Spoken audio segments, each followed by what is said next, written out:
Welcome back to the channel.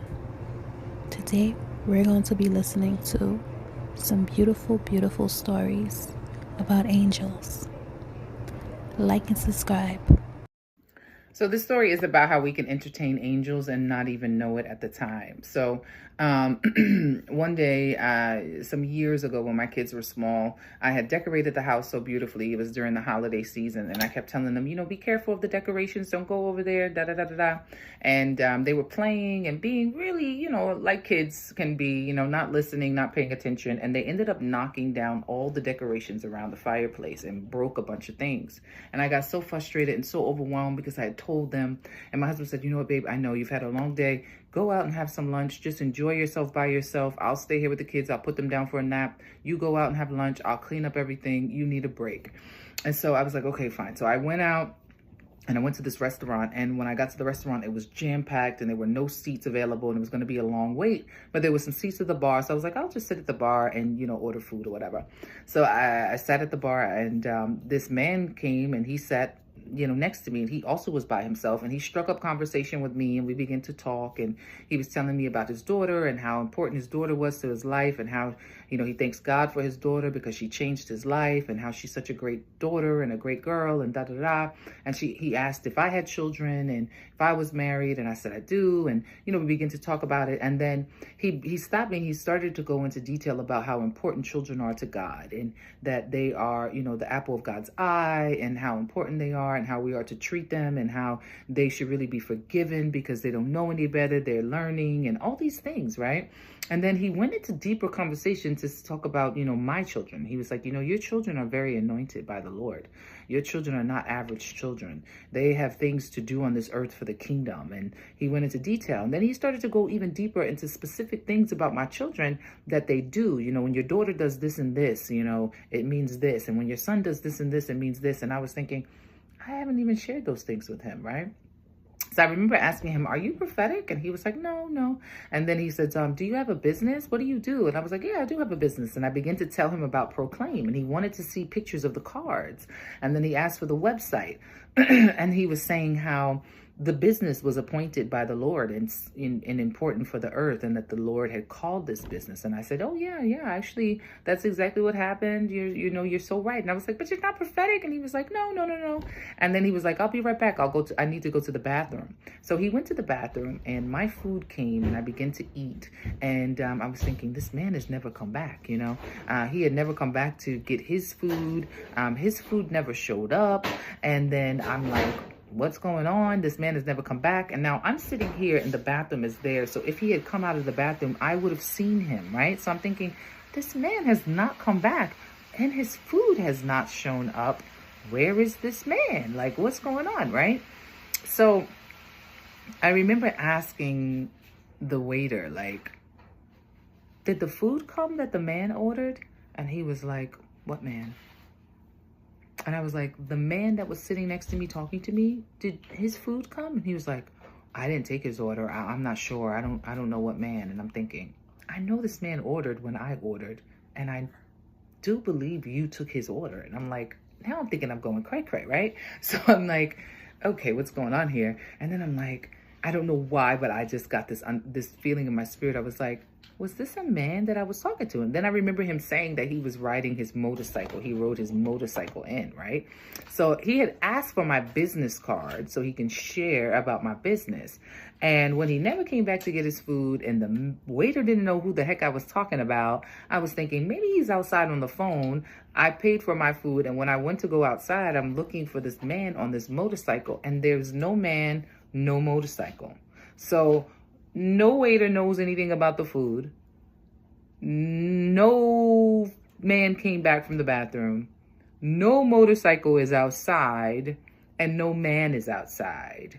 And I remember thinking, what is going on here?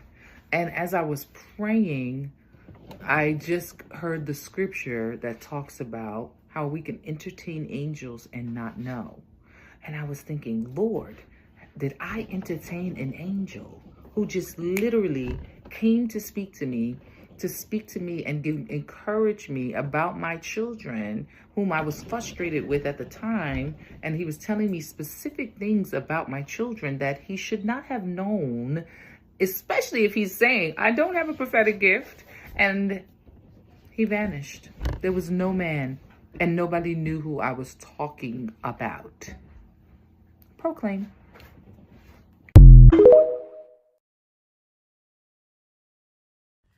So I'm surfing through TikTok at the wee hours of the night like most of us do.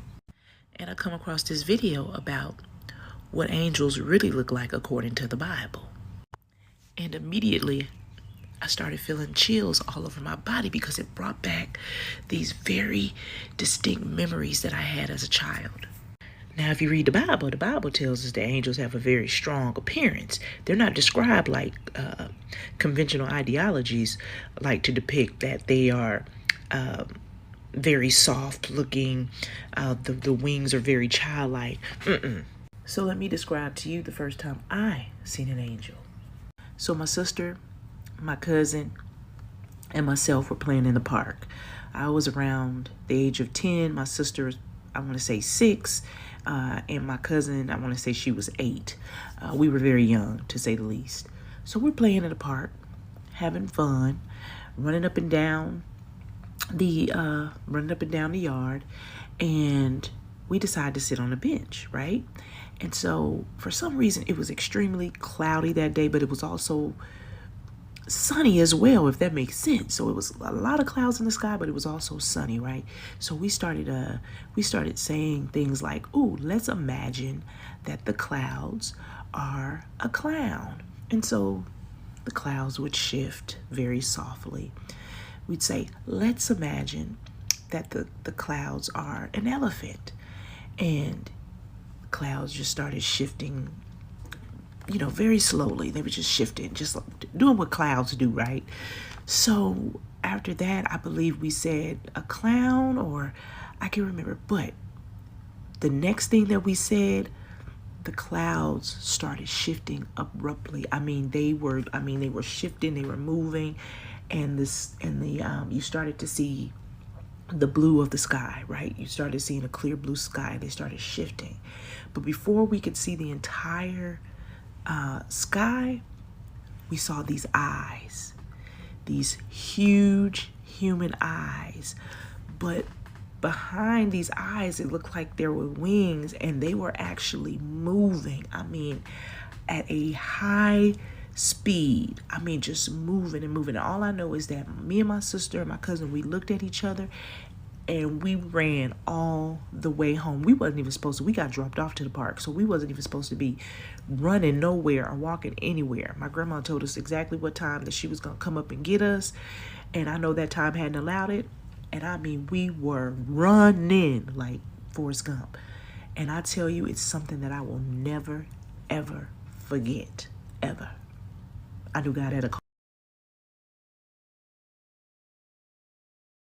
One of the main encounters people always ask me about is the one when I tell them that, I encountered an angel through death. I told my testimony before, but I'm just going to kind of lead you up to this point. If anybody didn't know, I was an atheist. What happened was I was in my house. I was feeling sick that day. My mom kept asking me, did I want to go to the hospital? And I kept telling her, no, I don't want to go to the hospital, because something in me was telling me do not go to the hospital. And she was like, I'm going to go ahead and just take you to the hospital, because if you're just going to be sick, just go. Anyways, me and my mom are driving, and a car comes and literally T-boned our car. What happened was the airbag deployed. It hit me in my chest. It hit me in my face.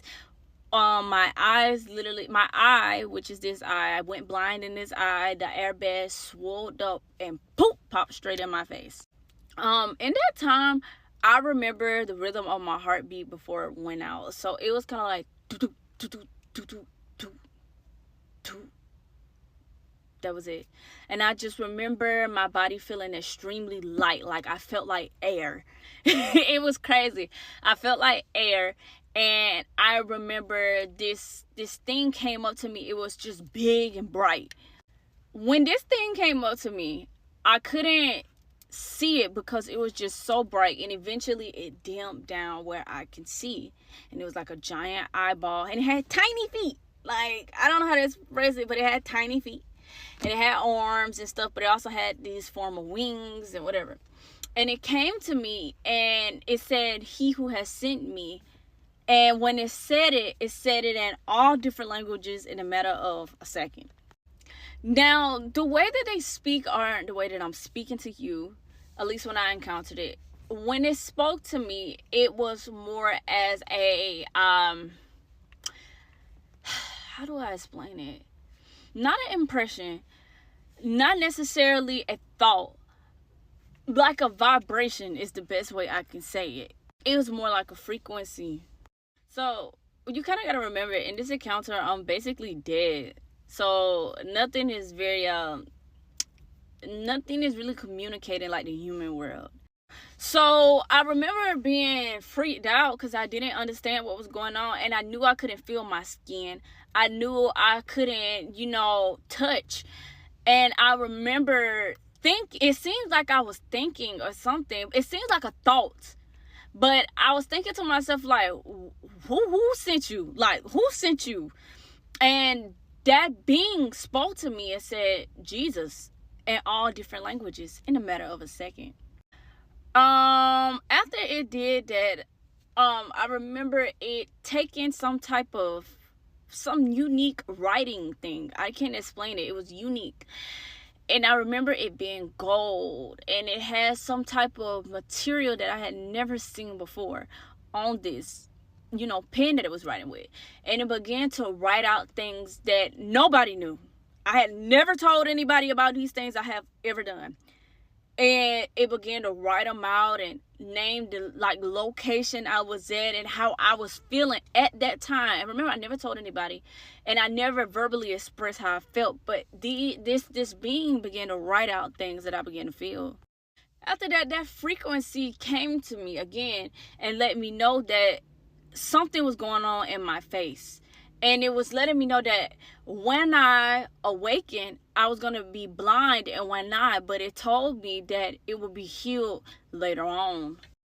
Also, it began to write about something about a gift. And it didn't directly say gift. It said it as something so different, and I can't even comprehend, I can't even fathom the language that it spoke. Like the language that it was writing in when it was speaking to me, because that's how they were speaking. They were speaking through whatever this is that they seemed as if they was writing.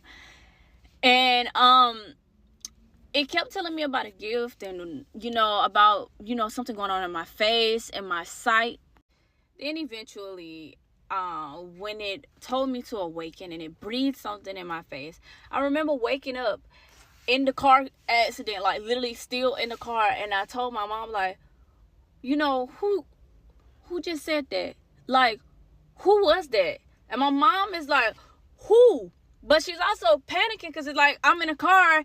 My baby just blacked out, and my mom probably was so confused, but I remember asking my mom, who was that? My mom was like, who is who? Who is what? What are you talking about?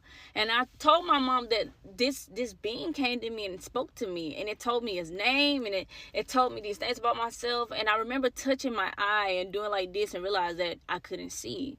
Then eventually later down the line, went to the doctor. We found out that, I had a hole in the inside of my eye. But it was just that was what really started me to have some sense of something is spiritual out here, and there's not just a scientific thing. This is something supernatural. Out of many encounters that I had with God, that one is the very first one that started me to get curious about Jesus. And that's the beginning of the journey.